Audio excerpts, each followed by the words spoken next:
talented artist, Peter Pharoah. Welcome to the channel.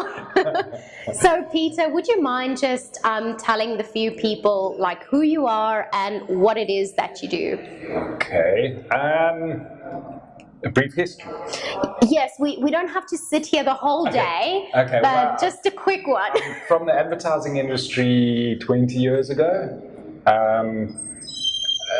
It was, it was a good. I wasn't unhappy with the business. It was going well. I had a good name in Joburg, and but then we moved down here to the coast, but quite on the spur of the moment because my wife was hijacked, and so we came down here on holiday and decided, well, let's stay. You know, being an artist. Well, actually, it wasn't a fine artist then, but so I asked all my clients because I was freelance. I said, could we still work long distance? We can courier stuff, email, internet. This was 20 years ago, so it wasn't as easy as it is now. Yeah. And they said, yeah, sure, no problem. Came down here and didn't hear a peep from them. You know, because there's so much competition in the big smoke that if you're not in their office to chat about a brief, you know, an hour's notice, then there's other guys who. Yeah. I had one phone call about 6 months later from somebody who didn't know I'd left. Oh, really? Wow. So I had to start doing something. So I started painting, and I managed straight away, which is lucky. Yeah, that's unusual. wonderful. You know, normally you sort of do a bit on the side, and then when that starts to grow, then you eventually cut ties with whatever job you're doing. And that's true. I was thrown in the deep end, and we survived. And it's been just going forward. Just getting better and better every year. That's amazing. Is that how your journey started with your art? Like, or how did that come about from you painting? Sorry, I missed out a piece there. I was initially in ad industry making ads, and then I had to brief artists to do sketches and whatever to present to the clients and all that. So I decided, you know, I'd brief these people. I think, but I can do that. I can do it better than these guys, and they were getting paid a fortune. Wow. So I sort of moved into the illustration side for the ad industry, which was very good training. I think you look at a lot of the big artists, well, my kind of artists, you know, I'm not, anyway. They all come from illustration advertising background, you know, because it's very good training. You got to produce on demand, a short notice, and you got to get inside the client's heads, you know, in this case the art directors and so on. They'll give you a brief and you can't control, you know, it's the weirdest stuff, you know, so you've got to be able to do everything, and you end up doing all media as well. Wow. Airbrush, markers, you know, oil, watercolor, everything. And so it was good training. Oh. And then, so when I came down here, then I started on my own and painting African stuff because it's my passion. Okay. It's always been my passion, and you know, but everything about it, you know, the animals, the scenery, the people. Yeah, so how does the like faces go about, and like, you know, how do you find your inspiration? So is it photographs that you go and you take, or yes, what? Yeah, 9 times out of 10. 9 times out of 10 lately. Like, I would love to know what's the story behind Tumelo, which is that beautiful lady that hangs in our house. Well, we go away as often as possible. At least once a year, we go somewhere in Africa and we take millions of photos, and come back and use the photos as inspiration. Not sometimes if it's a really amazing photo, like, I mean, there's one of a little girl. I'll show the one in the middle that's hanging. Yeah, and that is from Zanzibar. It was just this perfect little photograph. And anyway, I tweaked obviously the colors and everything, but it's the only time I've really use the photograph exact. But normally it's just an inspiration. Okay. I take photos more to remind me of a place and the feeling of the place, and I try not to. I consciously don't paint realistic scenes. You know, that's what cameras are for. Yeah.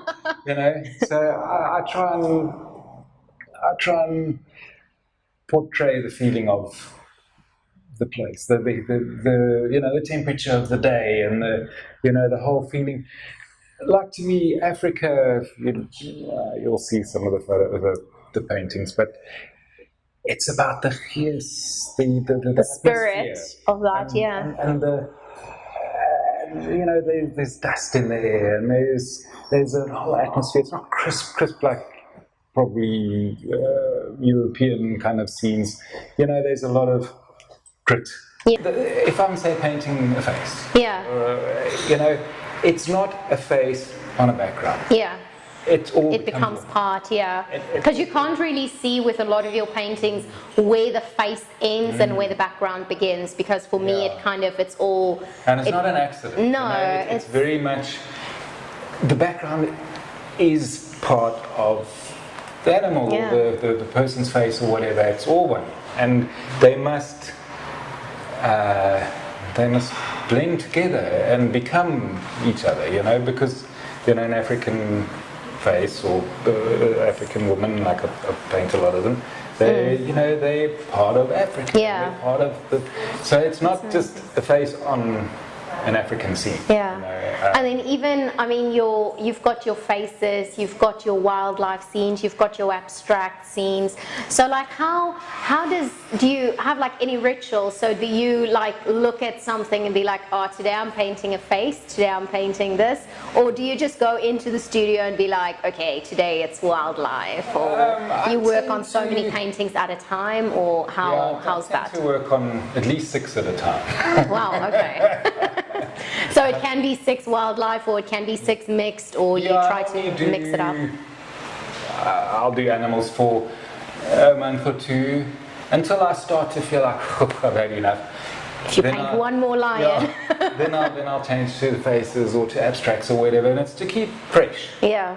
You know, you can see when somebody starts losing passion for a subject, and it's just pot boiling, you know. So the moment I start to lose that, then I'll change subjects. So the human face is the most recognizable thing to a human being. We trained, we conditioned to humans, and you look at clouds, you see faces in the clouds. You rock formations, you see faces in them.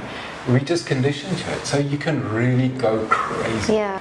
I was actually telling my son the other day, because he's starting. He's very talented. Doesn't really want to paint so much. He's good at it. I think he's a bit nervous of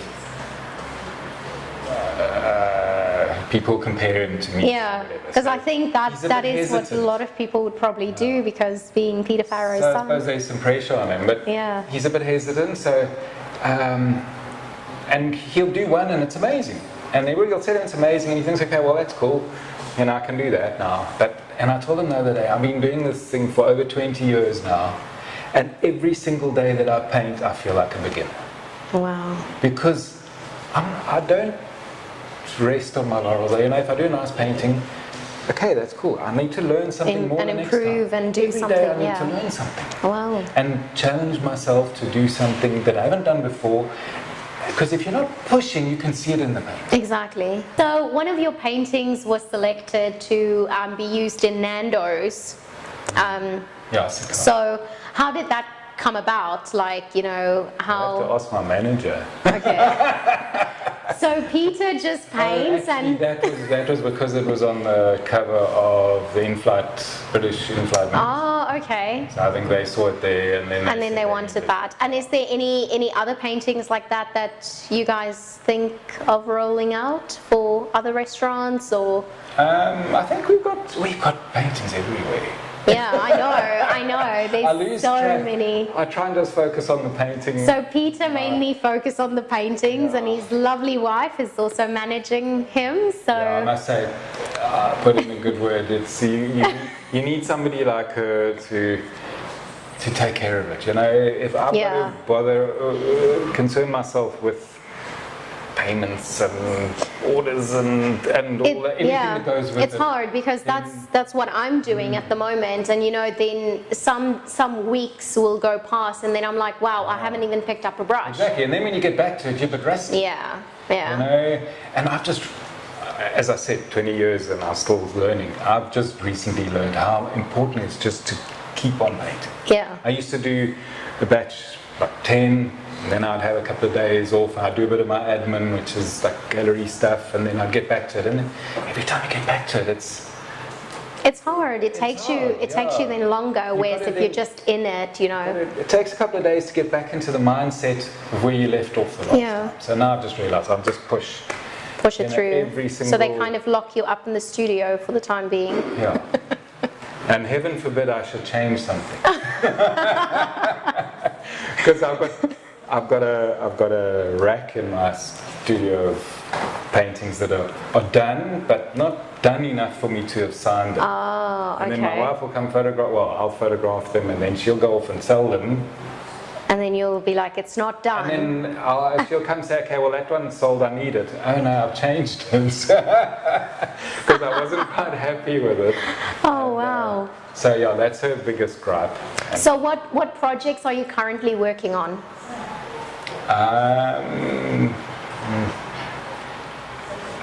Just finished doing about the size of this wall, about 4 meters by 3 meters. Wow. Great white shark. Wow.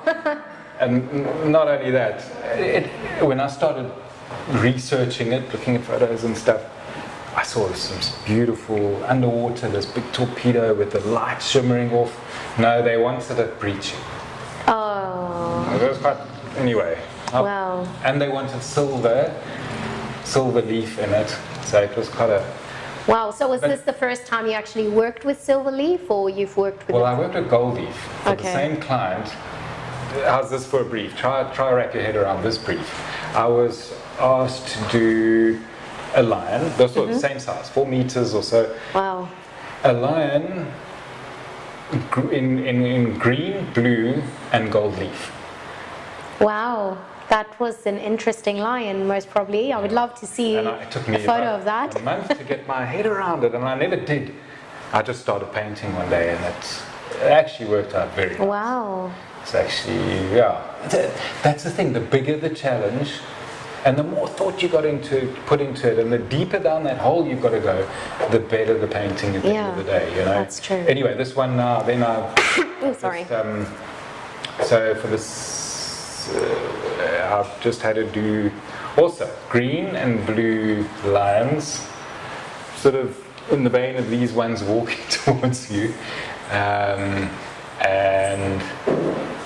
that was also tricky. I painted these lines. Normally, I mean, I can get a painting done in one day sometimes when things are all just working, but this thing, the actual painting, the treatment was nice, but the lines just looked sick because they were green. And, anyway, it took me quite a few attempts. You know, I'll paint, and then the next day I'll come, I don't like that, and I'll paint. So often paintings that I go through struggle with, there's a couple of paintings underneath that. Because every day I'll come and I'll just change I'll just change this. I ended up I've changed everything. By the end of the day, it's a completely different painting, and it's happened about 5 times. But it must be quite hard as well. I mean, like to have oil as your medium. You know, it takes some time to actually dry. But you thin it out a bit. No, I use a quick drying medium. Okay. It's a resin, alkyd resin that you mix into it. Okay. So it actually, if you're using thick paint, it's still pretty wet the next day, but thinner coats will be dry enough to work on top. Wow. But then also, it's quite nice, you vary the amount of drying medium you use, and the next day it'll be just enough to, if you scrape it off, it'll leave some areas. The thicker areas will come clean off, and then that makes nice texture as well. Wow. You know, there's all sorts of. So it's just exploring and Yeah. seeing how far you can actually push that. Oh, And I that mean, I sounds use- like fun. And invariably, if you paint something, and you paint and you paint and you tickle, and you putting everything into it, and you're getting quite involved in detail and stuff, and it's just not working. Just to have the guts to just start scraping it away, and suddenly it will come to life. Yeah. It's amazing. It happens all the time with me. It's just not working, and this is not looking right there, and then I'll just take it out and just define it with one little tweak of the paintbrush, and it just works. And then it works. The more information you put in there, the less you've got to think about your subject. Yeah, I mean, the less you don't have to think about it. You just like a photograph. Okay, that's a wild dog, and move on. But I like to just suggest things as minimally as possible. Wow. So that you can actually.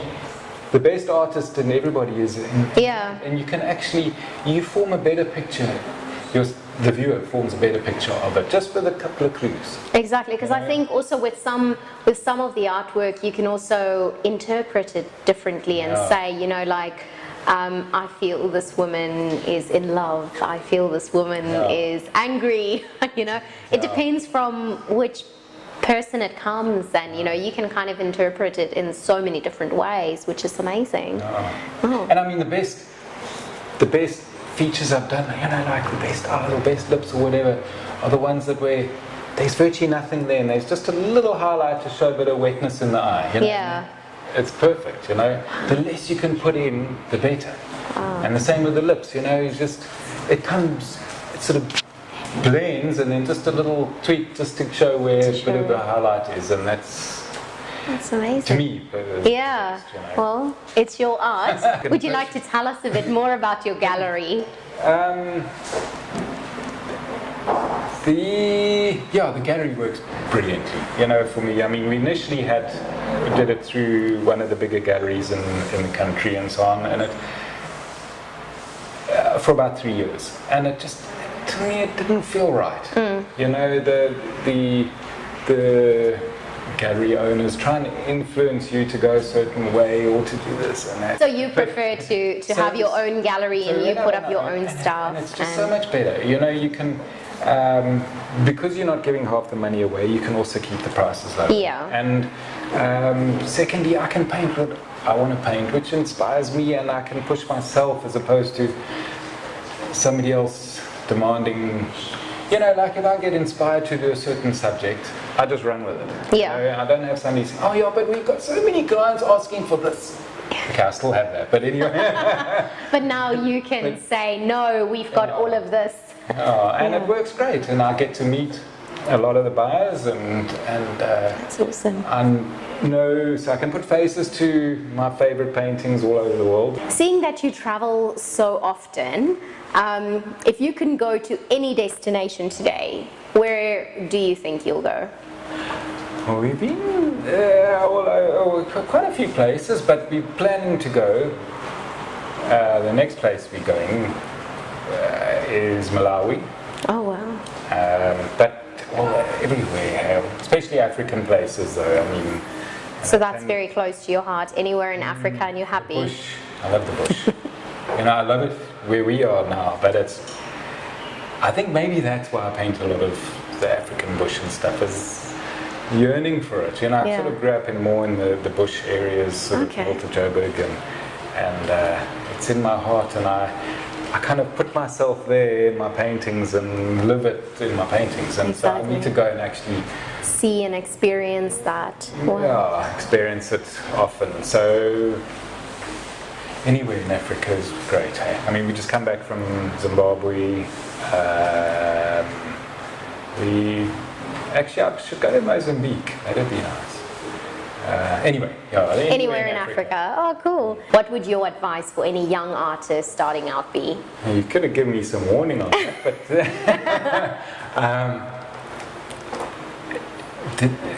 art is an amazing career. I was discouraged.